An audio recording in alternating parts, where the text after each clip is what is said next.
always from the heart of the city, and now on demand 24/7 on the CHFI website. This is the soundtrack to accompany a witch. And I'm Don Jackson, around the world on the internet.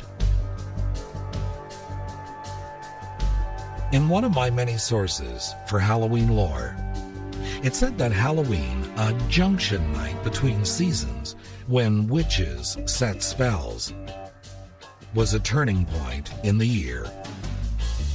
It was a night for disguises, mischief, turnip lanterns, and begging solars.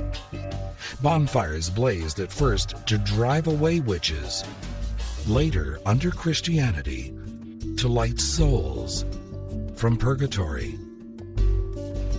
It's the eve of Halloween 2009, and there is magic and mischief afoot on this Devil's Night with Lovers and Other Strangers from iTunes and CHFI.com.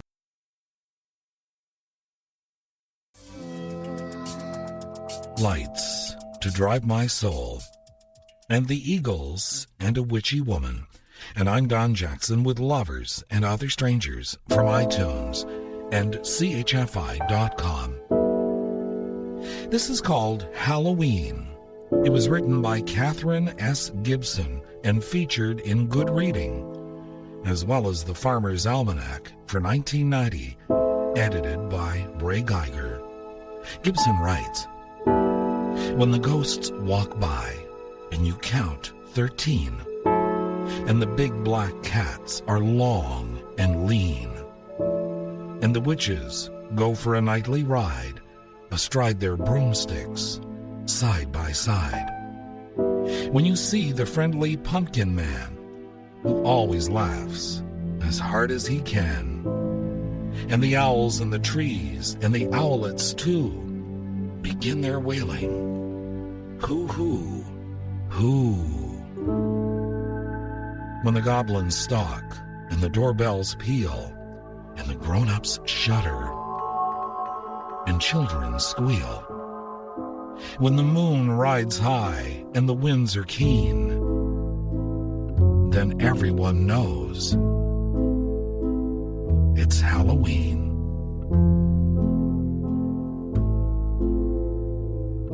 Lovers and Other Strangers from iTunes and CHFI.com.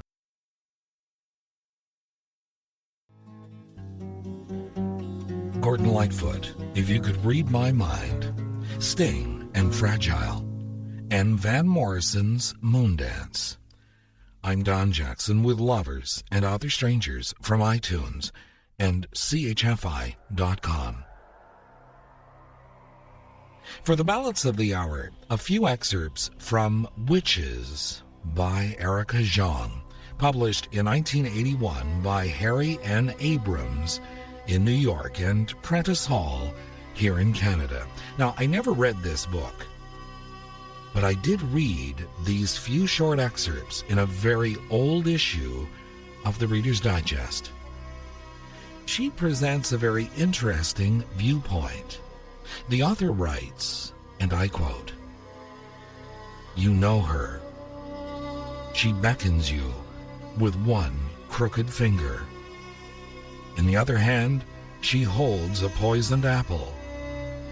From the bottom of the pool of nightmares, from the back of the inhabited closet where the mothballs breathe and the dust dances, from behind the wall she walked through opposite your childhood bed, from inside the gingerbread house she built with her recipes and spells, she warns you of the fairy tale world which interconnects with ours in secret, unexpected places.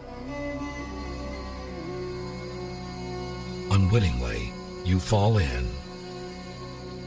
She is the witch. You know her, yet you do not know her. She has been with you always, yet she eludes you. You love her and fear her. You hate her, but are drawn to her. What can I tell you about her?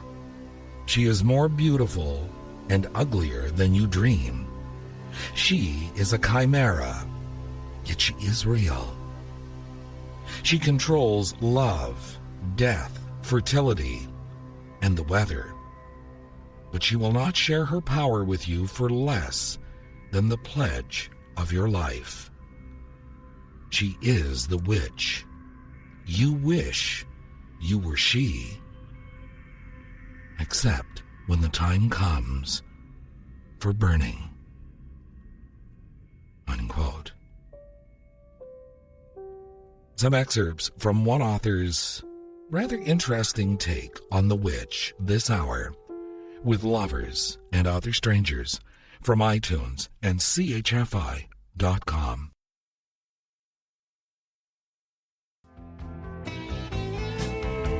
Fleetwood Mac's Welsh witch, Rhiannon, and a place where there was a wicked witch and a good one. A place just over the rainbow. I'm Don Jackson with Lovers and Other Strangers from iTunes and CHFI.com.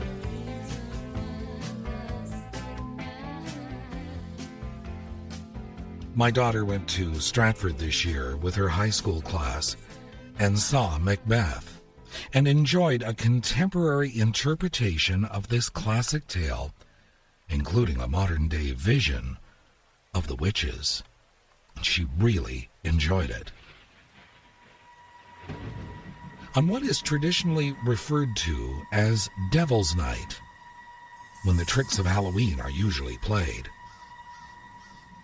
This hour, a few excerpts from Witches by Erica Jong, published in 1981 by Harry N. Abrams in New York City and Prentice Hall, Canada, and condensed for the October 1982 issue of the Reader's Digest magazine, which is where I found it. There, of course, were witches and warlocks in the Harry Potter series. Again, the author writes, and I quote, "There are men witches too, but however much we know this to be true historically, the notion of the witch as male never quite sticks. In some sense, the word witch is synonymous in our minds with the word woman. Perhaps this is because we associate woman's creative powers with the manipulation of vast, unseen forces. Or perhaps we intuitively understand that during the long centuries when women were the semi-slaves of society, they were naturally drawn to witchcraft as a cure for their powerlessness, a means of manipulating a world that otherwise painfully manipulates them." Lovers and Other Strangers from iTunes and CHFI.com.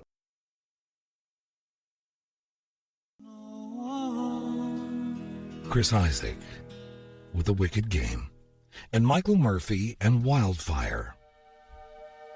Lovers and Other Strangers from iTunes and CHFI.com. This hour, a few excerpts from Witches by Erica Jong, published in 1981 by Harry N. Abrams in New York, and condensed for the October 1982 issue of the Reader's Digest. Now, I can't vouch for the book, not having read it, but these excerpts are intriguing. Again, the author writes, and I quote,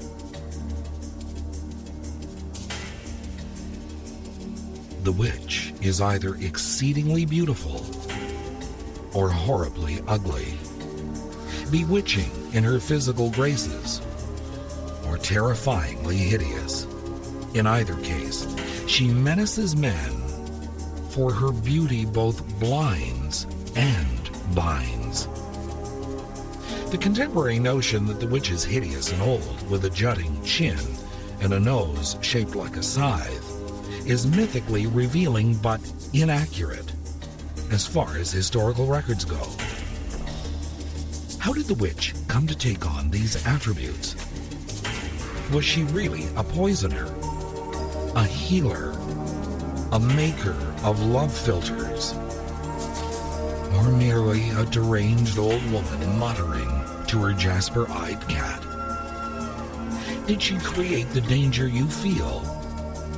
Or did frightened men, seeking to embody their sense of danger, invent the witch?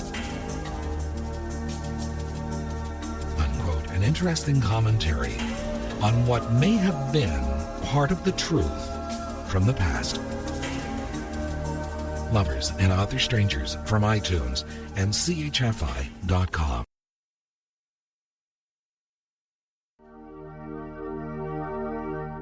Annie Lennox with No More I Love Yous, and James Blunt and You're Beautiful. I'm Don Jackson with Lovers and Other Strangers from iTunes and CHFI.com. Devil's Night, the eve of Halloween 2009. One final thought this hour from this book, which was condensed for the October 82 issue of the Reader's Digest, which is where I read it. Again, the author writes, and I quote, "Her presence makes us shiver a little, as if an invisible refrigerator had opened nearby. Under her cloak, which is blue as the night sky, an owl screeches. A bat flaps out from under her conical hat. But let us invite her in anyway. Maybe she will give us a love filter or the recipe for flying ointment. Maybe she will make our wishes come true before we burn her. Or maybe we won't have to burn her this time at all." Unquote. An interesting take on a very old subject. Lovers and Other Strangers from iTunes and CHFI.com.